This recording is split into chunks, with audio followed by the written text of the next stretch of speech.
Chef Jonas. He loves food. And when I mean love, I mean obsessed. I mean passion to the very core. I mean, look at how awesome I am at cooking.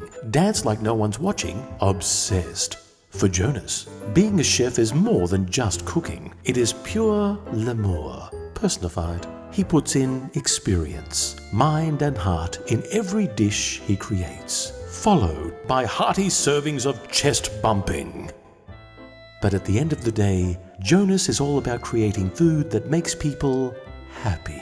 And of course, about being a big hit with the ladies.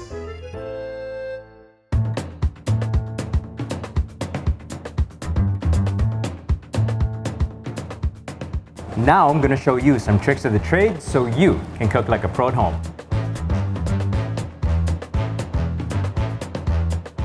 I'll show you how to turn everyday ingredients into gourmet dishes and how you can get out of sticky culinary dilemmas in a flash, all without having to break the bank. So load up on the prep, self-confidence, and awesomeness, and get ready to be the chef of your own kitchen.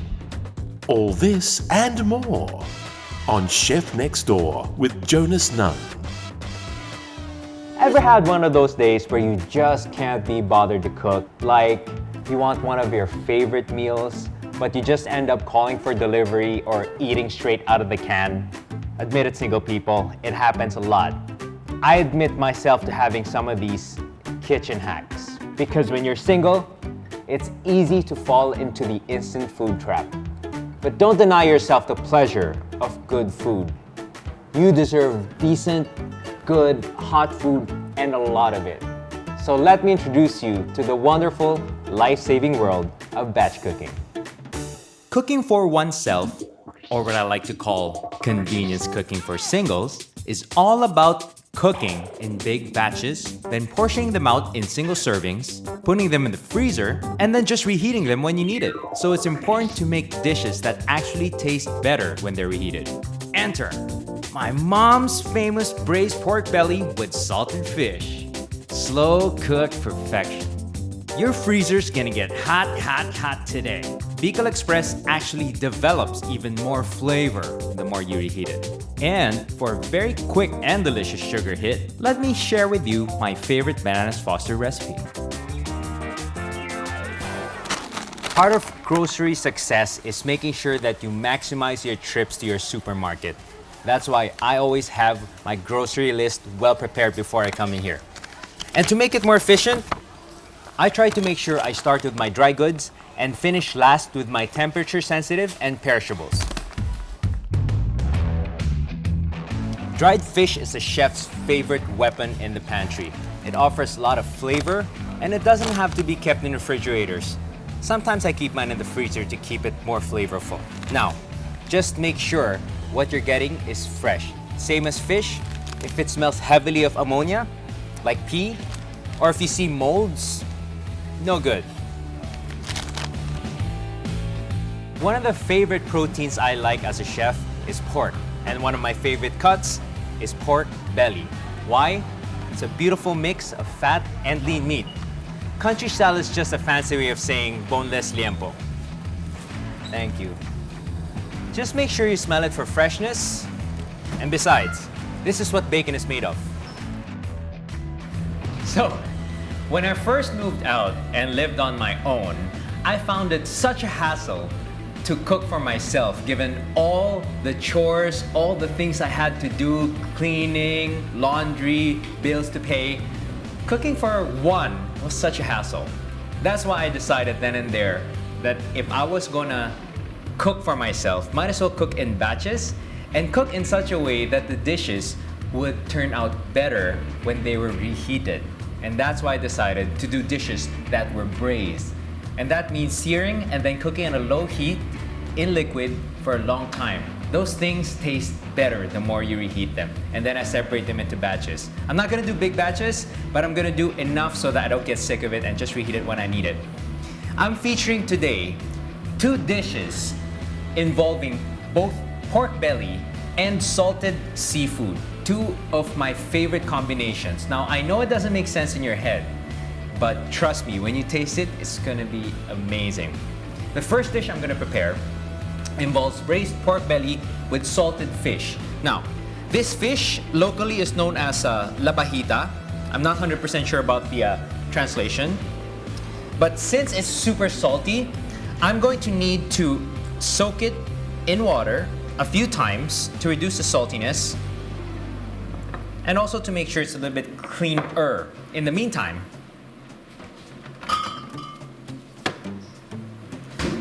beautiful pork belly. It's the right amount of fat and lean meat and a lot of beautiful flavor.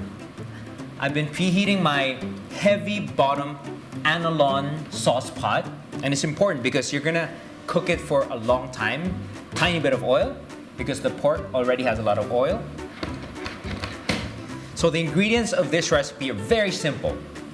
Garlic, brown sugar, in this case coconut sugar for my friend, salt, pepper, and soy sauce. I know there's both salt and soy sauce. Both are salty. Soy sauce is more for flavor and color, but try not to use too much of it. In this case, I'm using dark soy sauce.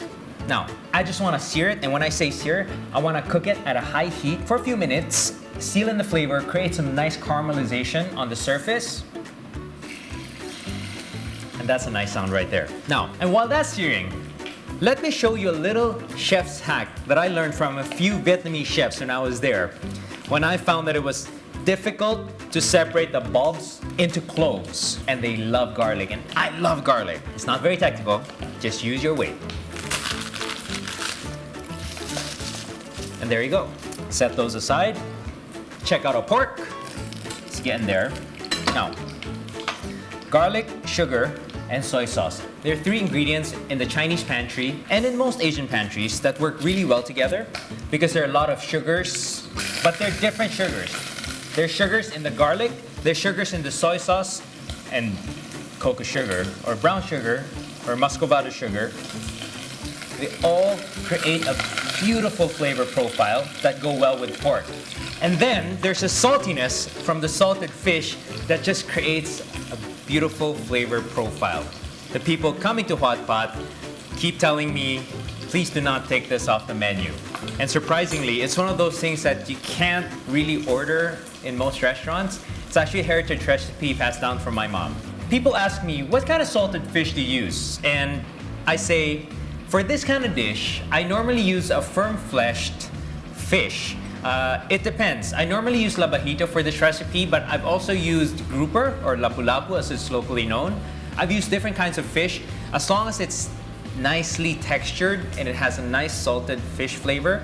Not those little things, they're for different purposes. Look at that color. It's nicely seared. Now, dark soy, garlic, sugar, that will help the color, some pepper, some salt, and now I'll cover it with water and bring it to a boil and let that simmer for a couple of hours until the pork belly is fork tender while still holding its shape. And then I'll cut it to smaller pieces and then cook it with my salted fish. In the meantime, I'm gonna go do some chores.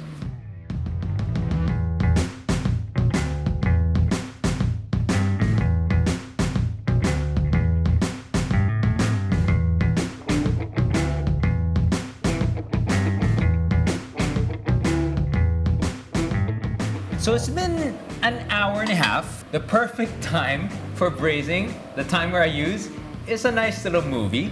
And I use a fork to test it. I mean, it's my day off anyway. Might as well cook and do chores and entertain myself. Now it's tender enough. I'll take it out. It's taken on that beautiful color, that beautiful flavor from those sugars in the soy and the garlic. Now, it's hot, but I'm gonna cut it to size. This amount, it's about 1 kilo. This amount is good for about 4 portions for me. You can scale up or scale down. And when this is cool, I'll be able to separate it into different bags and then just chuck it in the freezer. And then when I need it, when I'm hungry, when I'm short for time, after a long day's work, take a bag out of the freezer, just put it in the microwave, and I have a beautiful meal ready to go. And you can check out the recipe you can scale up or scale down depending on how much you think you will need. If you want to make for like 8 portions, just double the recipe. I just have to put my pork back in the pan, in the pot, the sauce pot, and finish it cooking. And this is where my salted fish comes in. Now, I've already sliced it to nice little chunks. And I want the nice little chunks because I want the texture there. And this might disappear, and the reason I put it a little bit last is because I don't want everything to disappear in the sauce. I want the flavor and a little bit of texture of the salted fish. I'll let that cook for another hour or so on low heat, and it's gonna be amazing. All the gelatins are gonna work together and have such beautiful memories of dishes like this. Me rummaging around in the fridge for a midnight snack and just finding a little portion of this in the fridge that my mom made a few days ago. Just being a little pig in the kitchen. That's what got me fat, and that's what got me falling in love with cooking and food and my mom's heritage recipes. And for those of you who are curious as to how this tastes, don't forget, it's available at Hotpot restaurant. Remove bacteria-friendly oxygen from your resealable bag using water. Put the bag down in some water. Zip it up. Look at that. It's almost like it's vacuum sealed. We're gonna spice things up with some Bicol Express up next on Chef Next Door. For today's recipes and more exciting stuff, please visit our Facebook page, Chef Next Door PH. Oh, and don't forget to like.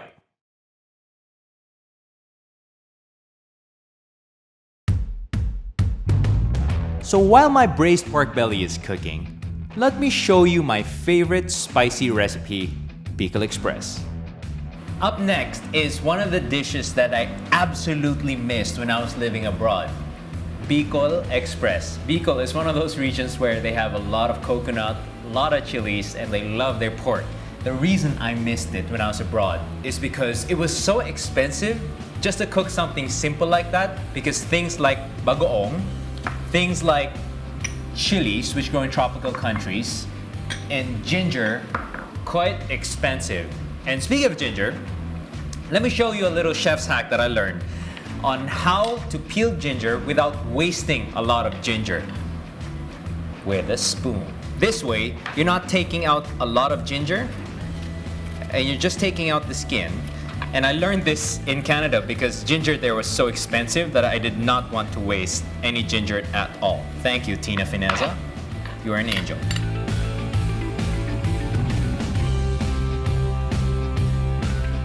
The pork belly I've already sliced, unlike the other dish. Tiny bit of oil. There's a lot of fat in the pork belly. That's gonna render. But I also want a little bit of caramelization. And it's important to understand that when you're braising, you have to use a nice heavy bottom pan because you're gonna cook it for a long time. I learned this from a few friends in Bicol where they love their chilies. Now, for this dish, I'm using 2 kinds of chilies. The green ones, which are not super spicy, but have beautiful flavor. And the tiny red ones that are ridiculously spicy. And the first time I had this in Albay, in Bicol, it was composed of 90% chilies and a little bit of pork and coconut milk. It is such a beautiful dish. So spicy though. Let me add the flavorings. Ginger, garlic, onions, and as usual, some salt so it doesn't burn, pepper, round out the flavors. Now let those flavors get to know each other very well. And in this province, they celebrate pork, they celebrate chili, they celebrate coconuts, and that's why they use coconut milk. And it's just one of those things that go well with my countrymen's favorite starch, rice. And the secret ingredient, fermented shrimp paste. In this case, they call it bagoong alamang.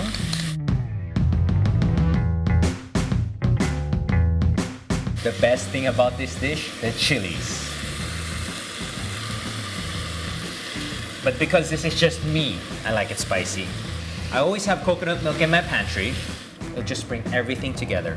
I will add some water because there's a lot of sugar in the coconut milk and I don't want it to burn. And the pork takes a while to cook anyway. Bring that to a boil. turn it down to a simmer, and let it braise. Now, I will say a disclaimer. This is not the most authentic version of this dish. It's just, I used to travel to that region a lot, and this is a combination of all the elements of the different versions that I've tried.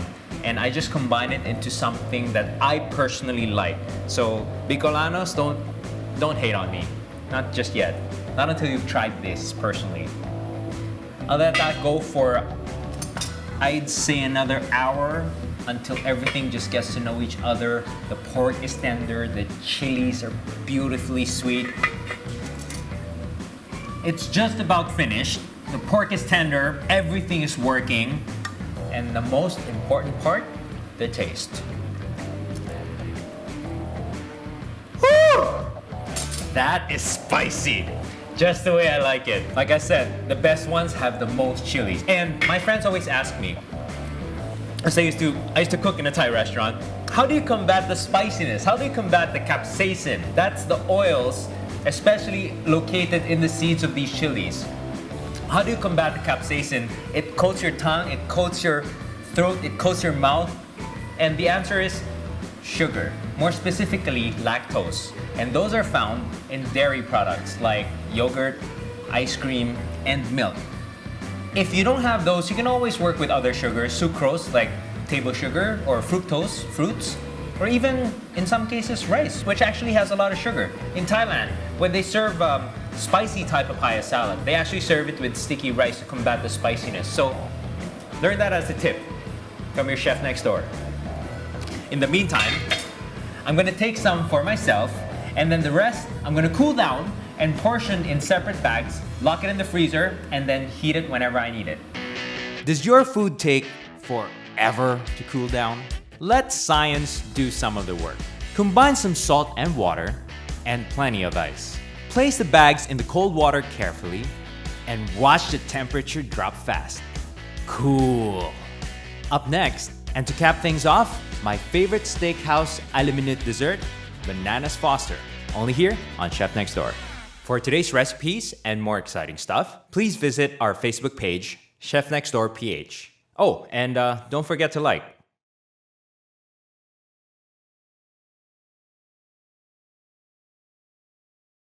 My dessert is only gonna take a minute, so while my other two dishes are cooking, let me do some chores.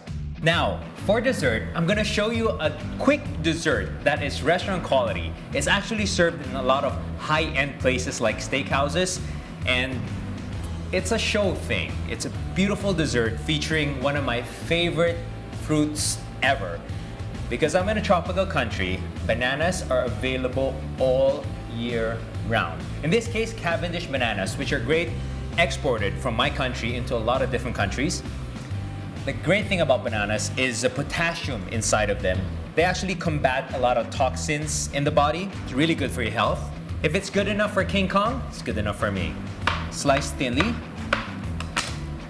And these work with butter, unsalted as usual, because this is dessert after all. I remember having a friend who was telling me they got like some toxins in their body. Eating a banana actually saved their lives, and people with thyroid problems have used this as well. I'm not a doctor, but it helps, right? The savoriness of the butter will work with the tropical sweetness and sugars of the banana.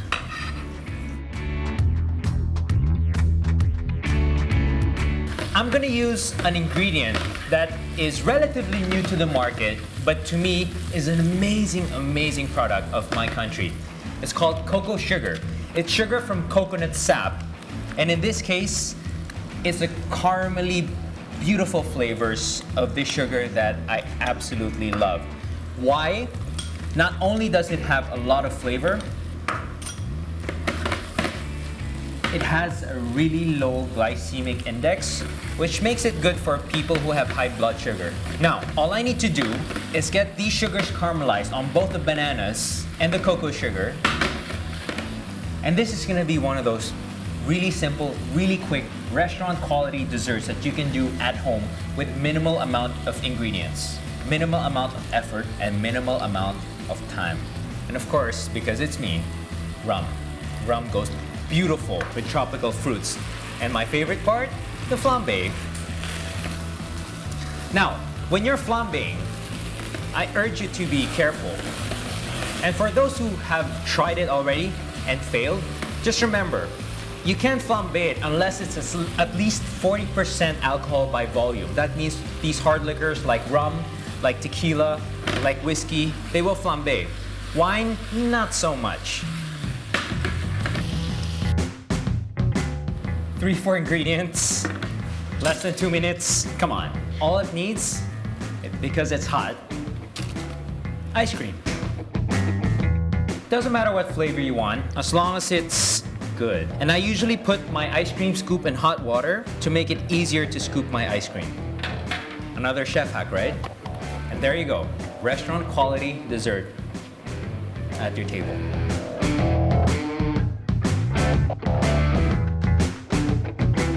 I'm gonna get a few for myself, and then the rest I'm gonna portion. So there you have it. Cooking in batches gonna save you a lot of time, a lot of effort, especially on your day off when you want to do something. Beautiful pork belly with salted fish, coconut milk, shrimp paste, pork belly, and chilies, tropical bananas, ice cream, and coconut sugar from Kokoro. We all have little shortcuts when it comes to feeding ourselves, and that's fine, as long as you're not shortchanging yourself and your palate. You see, a little effort and planning can spell the difference between drab, forgettable meals and exquisite dining. And after all, who doesn't want exquisite dining all day, every day? So repeat after me. Keep cooking, no more excuses, keep learning. And if you have any questions, check out my Facebook, Chef Next Door page.